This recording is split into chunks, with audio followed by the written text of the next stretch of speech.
Hello అండి, మీరు ఎప్పుడైనా ఇది తిన్నారా? తినకపోతే కంపల్సరీ ట్రై చేసి తినండి.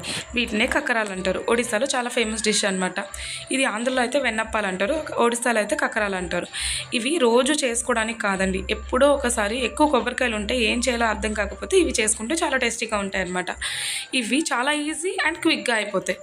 అండ్ ఇవి తింటే అలా నోట్లో వేసుకోగానే అలా కరిగిపోద్ది అంటారు కదా, ఆ ఫీలింగ్ వస్తుంది.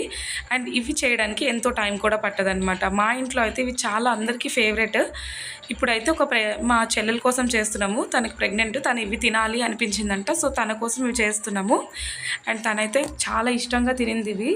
వీటి గురించి మేము ఈ కట్టెల పొయ్యి మీదే వండాలన్నమాట. వండితే చాలా మంచి టేస్ట్ వస్తుందంట, మా అత్తయ్య వాళ్ళు చెప్పారు. ఈ మూకిడి చూసారా, ఎప్పటిదో అండి. ఆ మూకిడి అలాగే తయారు చేస్తారనమాట. ఇంటి దగ్గరకు వస్తే ఆ మూకిడి తయారు చేసేవాళ్ళు తయారు చేసి ఇచ్చారు. అలాగా ఉన్న గిన్నెలన్నీ ఇచ్చేస్తే అవి కరగదీసి ఇట్లా మూకిడి చేసి ఇస్తారు. ఆ మూకిడిలో వేపితే త్వరగా అయిపోతాయి అన్నమాట. అంటే వాటర్ అంటారు నూనెని, ఆ వాటర్ ఎక్కువ లాగదు. మీరు కూడా ట్రై చేయండి. నచ్చితే నా ఛానల్ని సబ్స్క్రైబ్ కూడా చేయండి. Thank you.